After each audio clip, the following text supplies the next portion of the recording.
సజీవుడు మన రక్షకుడు యేసు క్రీస్తు నామంలో మనకందరికి శుభములు.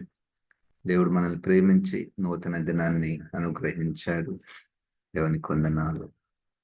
జీవ గ్రంథంలో 34వ కీర్తన 34వ కీర్తన 5వ వాక్యము. వారు ఆయన తట్టు చూడగా వారికి వెలుగు కలిగెను, వారి ముఖములెన్నడును లజ్జింపకపోవును. దీంట్లో మొదటి భాగాన్ని మనం ఈరోజు ధ్యానం చేసుకుందాము. వారు ఆయన తట్టు చూడగా వారికి వెలుగు కలిగెను.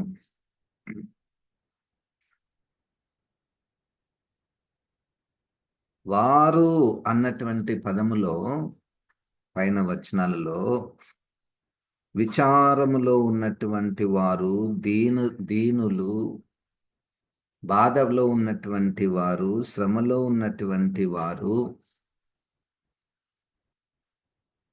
చెరసాలలో ఉన్నటువంటి వారు, బంధకాలలో ఉన్నటువంటి వారు ఒక్క మాటలో వెలుగు కలిగెను.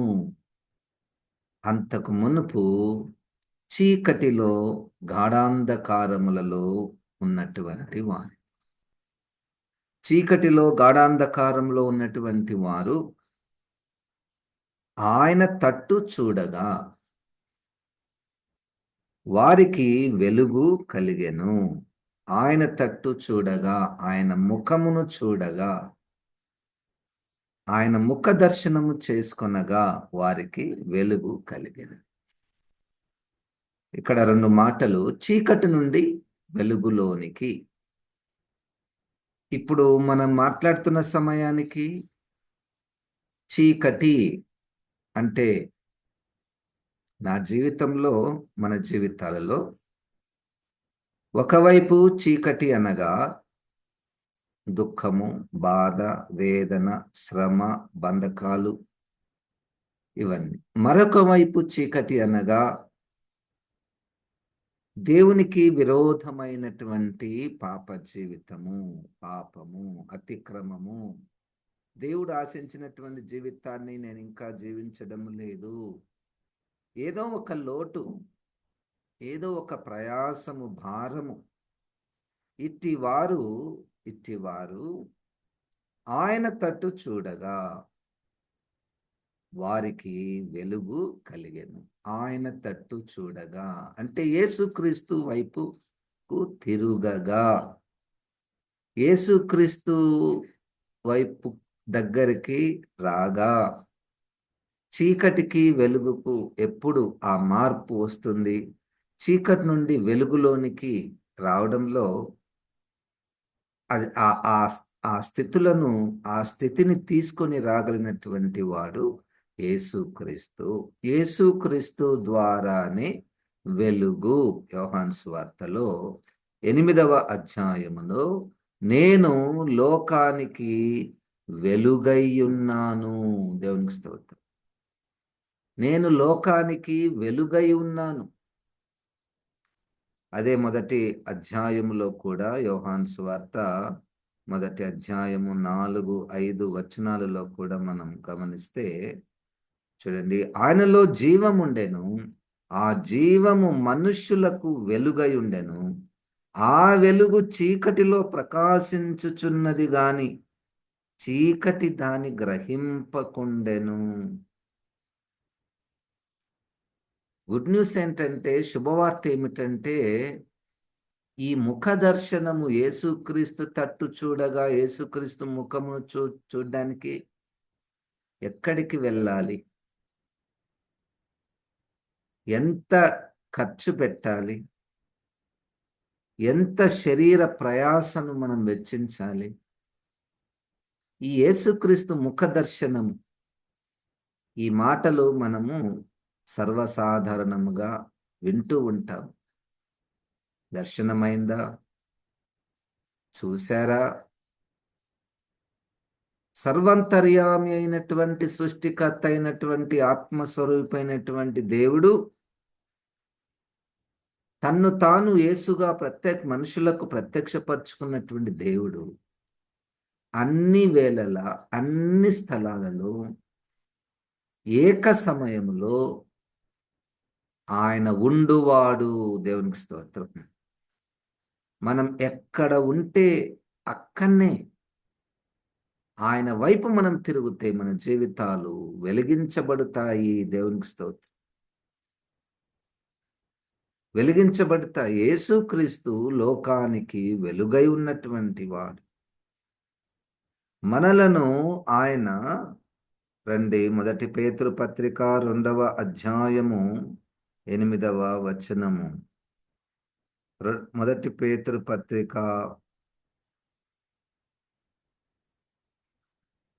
9వ వచనం, 2వ అధ్యాయం 9వ వచనం. అయితే మీరు చీకటిలో నుండి ఆశ్చర్యకరమైన తన వెలుగులోనికి మిమ్మును పిలిచిన వాని గుణాతిశయములను ప్రచురం చేయి నిమిత్తము ఏర్పరచబడిన వంశమును, రాజులైన యాజక సమూహమును, పరిశుద్ధ జనమును, దేవుని సొత్తైన ప్రజలునై ఉన్నారు. చీకటిలో నుండి వెలుగులోనికి దేవుడు మనల్ని పిలిచాడు.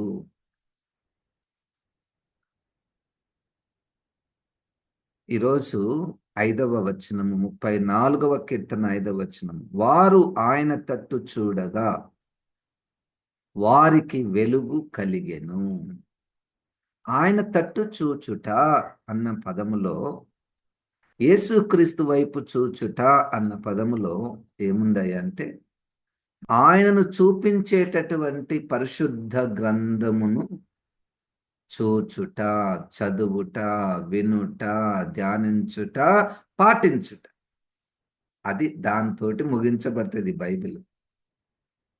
పాటించుటతో ఈ బైబిల్ మన జీవితంలో, ఈ వాక్యము మన జీవితంలో ముగించబడుతుంది. అప్పటి వరకు, అది మనము పాటించనంత వరకు, పాటించాలన్నటువంటి ఇష్టము పుట్టనంత వరకు మన జీవితాలు ఇసుక మీద మన ఇల్లు కట్టుకున్న వారితో సమానముగా ఉంటాయని ప్రభు అయినటువంటి యేసుక్రీస్తే 7వ అధ్యాయం మత్తయి సువార్తలో 24వ వచనములో చెప్పబడినటువంటి మాట. యేసుక్రీస్తుని నేను చూడాలనుకుంటున్నాను. ఎక్కడికి వెళ్దాం? ఎక్కడికి ప్రయాణం చేద్దాం? ఎంత డబ్బు ఖర్చు పెడదాం? ఇదిగో మన దగ్గరనే, మన ఇంటిలోనే, మన చేతిలోనే ఉన్నటువంటి పరిశుద్ధ గ్రంథము యేసుక్రీస్తు ఎవరో మనకు చూపించును. ఆయనను చూస్తూ ఉండగా మనలో ఉన్నటువంటి చీకటి పారద్రోలబడును. రండి, యెషయా గ్రంథములో ప్రవచన నెరవేర్పు 9వ అధ్యాయములో, యెషయా గ్రంథము మొదటి 2 వచనాలు. ఆయనను వేదన పొందిన దేశము మీద మబ్బు నిలవలేదు. పూర్వకాలమున ఆయన జబూలూను దేశమును, నఫ్తాలి దేశమును అవమానపరచెను. అంత్యకాలమున ఆయన సముద్ర ప్రాంతముననగా యోర్దాను అద్దరిని, అన్యజనుల గలిలయ ప్రదేశమును మహిమ గల దానిగా చేయుచున్నాడు. చీకటిలో నడుచు జనులు గొప్ప వెలుగును చూచుచున్నారు. మరణ ఛాయ గల దేశ నివాసుల మీద వెలుగు ప్రకాశించెను. ఇదే యేసుక్రీస్తులో, యేసుక్రీస్తు పరిచర్యలో నెరవేర్చబడినటువంటి మాటలు. ఎక్కడికి పోతున్నారు పరిచర్యకు? గలిలయకు. ఎందుకు అక్కడికే పోతున్నారు అంటే, అక్కడ చాలా మంది చీకటిలో ఉన్నారు. మరి మీ పరిచర్య ఎక్కడా? యోర్దాను. యోర్దాను అద్దరి మీద అన్యజనులు ఉన్నారు, వారికి సువార్త ప్రకటించబడాలి. మరి ఎక్కడ వెళ్తున్నారు పరిచర్యకు? సమరయకు. చూడండి, గలిలయలో దయ్యాలు పట్టినటువంటి వారు, సమరయలో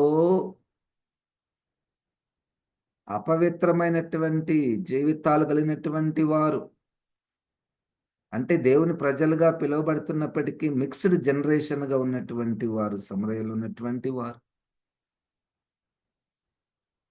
ఎక్కడ చీకటి ఉందో అక్కడ సువార్త, యేసుక్రీస్తు సువార్త ప్రకటించబడింది చరిత్రలో. ఇప్పుడు కూడా ఆ వెలుగే ఎక్కడ చీకటి ఉందో అక్కడికి వెళ్ళి, ఆ సువార్త వెళ్ళి, ఆ యేసుక్రీస్తు వెళ్ళి ఆ చీకట్లో ఉన్నటువంటి వారికి వెలుగును ఇచ్చే విధంగా ఉంది. మరి వెలుగును ఇస్తే మనం ఎందుకు ఇంకా చీకటిలోనే ఉన్నాము?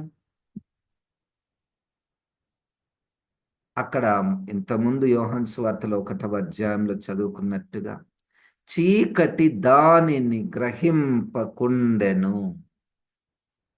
చీకటి దానిని గ్రహింపకుండెను. ఎందుకు చీకటి ఉంది? ఉమ్? ఎందుకు చీకటి ఉంది? వాక్యము చదువుచున్నాము, అయినా చీకటి ఉంది. వాక్యాన్ని నేను బోధిస్తున్నాను, అయినా బంధకములో ఉన్నాను. వాక్యం నేను వింటున్నాను, వాక్యాన్ని వల్లిస్తున్నాను, అయినా చీకటి ఉంది. ఎందుకు ఈ స్థితి? ఎందుకు నాలో ఉన్నటువంటి చీకటి ఇంకా పోలేదు? ఆయన తట్టు తిరుగగా. రండి, 2వ కొరింథీయులకు రాసిన పత్రిక 3వ అధ్యాయము 14వ వచనము. 2వ కొరింథీయులకు రాసిన పత్రిక 3వ అధ్యాయము 14వ వచనము. మరియు వారి మనస్సులు కఠినములాయను గనుక నేటి వరకును పాత నిబంధన చదవబడుచున్నప్పుడు అది క్రీస్తునందు కొట్టివేయబడినని వారికి తేటపరచబడక ఆ ముసుకే నిలిచి ఉన్నది. నేటి వరకును మోషే గ్రంథము వారు చదువునప్పుడెల్లా ముసుకు వారి హృదయముల మీదనున్నది. మన కళ్ళకు ముసుగేస్తే చీకటి. ఈ చీకటి ఈ వాక్యాన్ని చదువుతున్నప్పుడు మనకు దీని యొక్క నెరవేర్పు, దీని యొక్క ముగింపు, దీని యొక్క ఉద్దేశము ఎప్పటి వరకు కనపడదు. అంత చీకటి చీకటిగానే ఉంటది. అంటే 16వ వచనంలో వారి హృదయము ప్రభువు వైపునకు ఎప్పుడు తిరుగును, అప్పుడు ముసుగు తీసివేయబడును. అది ఇప్పుడు వారు ఆయన తట్టు తిరుగగా వారికి వెలుగు కలిగింది. ఆయన తట్టు తిరుగుట అంటే వారి హృదయము ప్రభువునకు ఎప్పుడు తిరుగుతుందో, అంటే హృదయంలో ప్రభువుకు ఎప్పుడు స్థానము వస్తుందో, ప్రభువా నువ్వు నా హృదయంలోనే ఉండుము, నా హృదయములోనే ఉండును. ఇది ఎప్పుడు మన జీవితంలో నెరవేర్చబడుతుందో అప్పుడు మన జీవితాలు వెలిగించబడతాయి. ఈ వాక్యం మనకు కరెక్ట్గా అర్థమవుతుంది.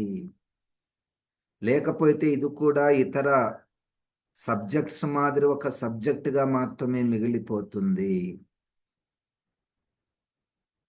ఇది వెలుగు, కానీ చీకటి దానిని గ్రహింపకున్నది. ఎందుకు గ్రహించడం లేదు?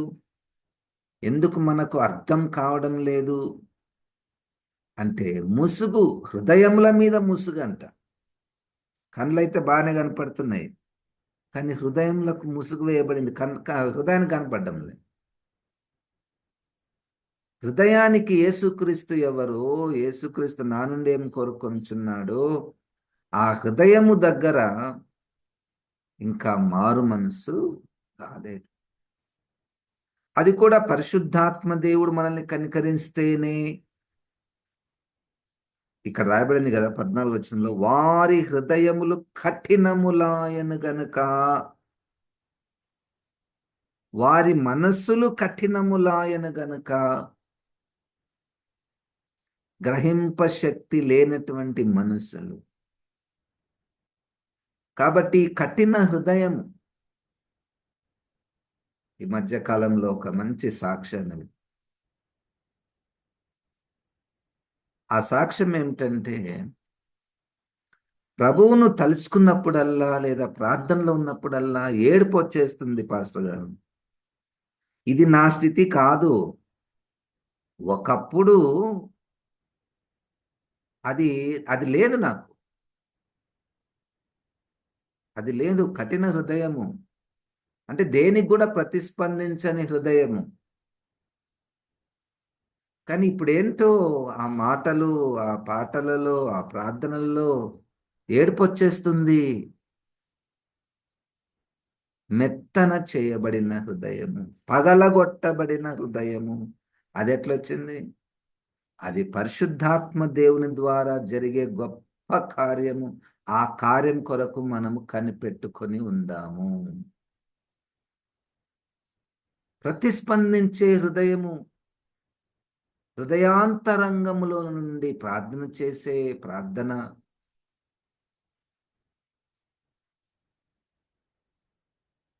వారి మనస్సులు కఠినములాయన గనుక వారు ప్రభు వైపుకు చూడలేరు. అంతా వాళ్ళ హృదయముల మీద ఆ వేలు కప్పబడింది, ముసుగు వేయబడింది.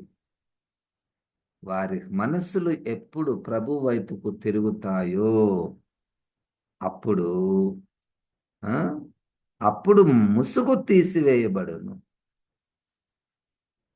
ఏంటి గుర్తేంటి? గుర్తు నిజంగానే నా ముసుగు తీసివేయబడిందా ఉందా? ఉంటే చీకటి, తీసివేయబడితే వెలుగు. ఏంటి గుర్తు? ఇక్కడ రాయబడినటువంటి మాట ఏంటంటే, ఇక్కడ రాయబడినటువంటి మాట చాలా కఠినమైనటువంటి మాట. 14 వచనంలో, మరియు వారి మనసులు కఠినములాయన గనుక నేటి వరకును పాత నిబంధన చదువునప్పుడు అది క్రీస్తునందు కొట్టివేయబడెనని వారికి తేటపరచబడ్డక. పాత నిబంధన క్రీస్తునందు కొట్టివేయబడెను అన్న మాటలో ఏముంది? మరి అట్లయితే మనము పాత నిబంధన ఎందుకు పెట్టుకున్నాము దీంట్లో పరిశుద్ధ గ్రంథములో? కొట్టివేయబడిన తర్వాత అదెందుకు మనకు? కొట్టివేయబడిన దానిలో ఉన్నటువంటి గూఢార్థము నెరవేర్చబడినది. క్రొత్తది వచ్చు వరకు పాతది బాల శిక్షకుడుగా ఉండెను. తన యొక్క పాత్ర తన తర్వాత వచ్చే వ్యక్తిని చూపించేంత వరకు, తన తర్వాత వచ్చే వ్యక్తి యొక్క నెరవేర్పు కొరకే అది ఉన్నది. పాత నిబంధన క్రీస్తును చూపించడానికి, క్రీస్తులో ప్రవచనాలు నెరవేర్చబడడానికి ఉన్నది. అంతేగాని అక్కడికి వెళ్ళి పాత నిబంధన కాలములో ఎట్లా దేవుని ప్రజలు ఉన్నారు అట్లనే నేను ఉండాలి అన్న మనస్సు ముసుగు వేయబడినటువంటి మనస్సు. ముసుగు వేయబడినటువంటి మనస్సు.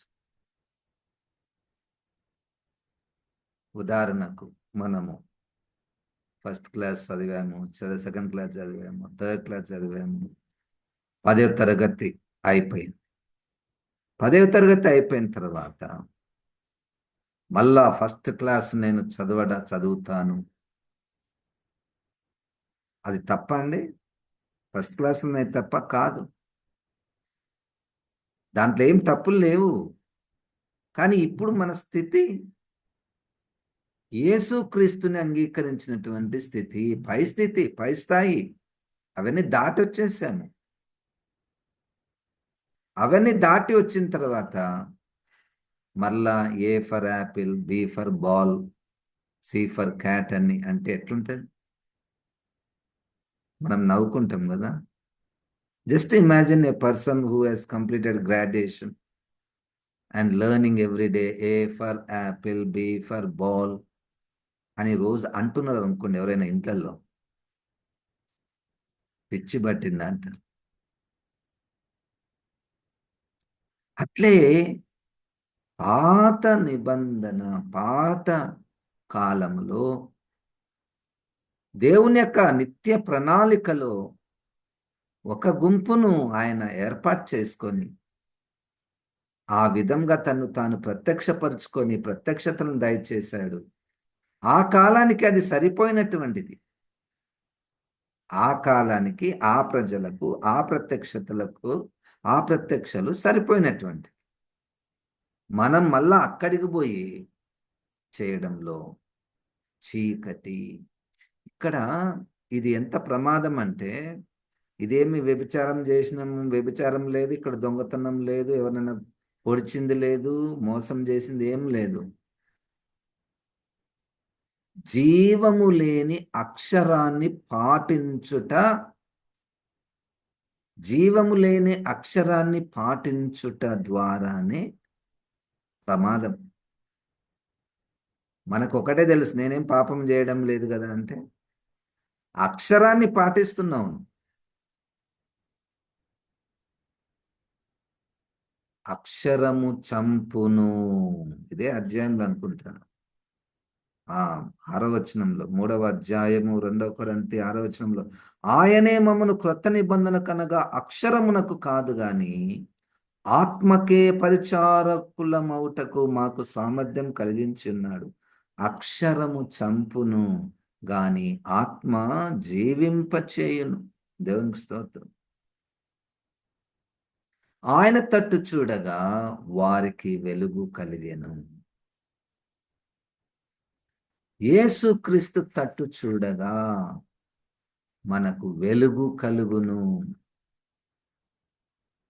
మన హృదయముల మీద ఉంచబడినటువంటి ఆ ముసుగు ఎప్పుడు తీసివేయబడుతుంది అంటే, ఆయన తట్టు మనం తిరుగగా, ఆ వెలుగును మనము కోరుకొనగా. వెలుగు ఎప్పుడుంది, వెలుగు ఎప్పుడుంది. సూర్యుడు ఎప్పుడు ఉంటాడు. మనం అన్ని తలుపులు కిటికీలు వేసుకొని లైట్లు వేసుకోకుండా ఉంటే, అంటే ఇప్పుడు దాన్ని రిసీవ్ చేసుకునేది మనలోనే ఉంది. వెలుగు ఉంది, మనం డోర్ తెరిస్తే సరిపోతుంది. డోర్ తెరిస్తే సూర్యకిరణాలు మన ఇంటిలోనికి వచ్చినట్టు, ఎప్పుడూ ఉన్నటువంటి యేసుక్రీస్తు, ఎప్పుడు ఆత్మ రూపంలో ఉన్నటువంటి యేసుక్రీస్తు, ఎప్పుడు సువార్తలో ప్రకటించబడుతున్నటువంటి యేసుక్రీస్తుని మన హృదయాలు తెరిస్తే, రమ్ము ప్రభా, నా హృదయంలోనికి రమ్ము, నన్ను మార్చుము, నాకు నాకు రూపాంతరం దయచేయము, వెలిగించుము.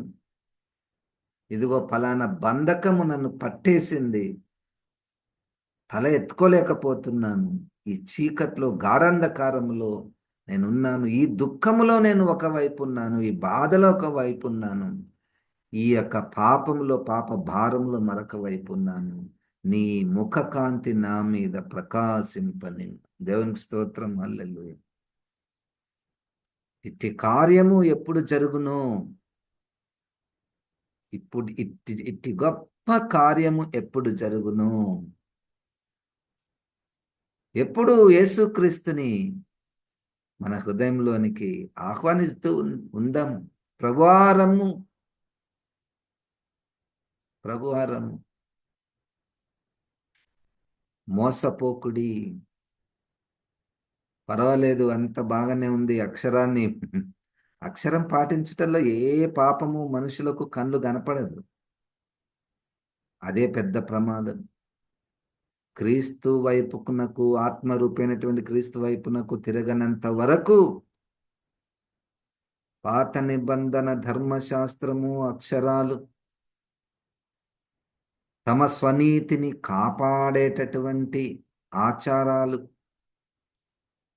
తమ స్వనీతికి ఆధారమైనటువంటి శుద్ధీకరణ ఆచారాలు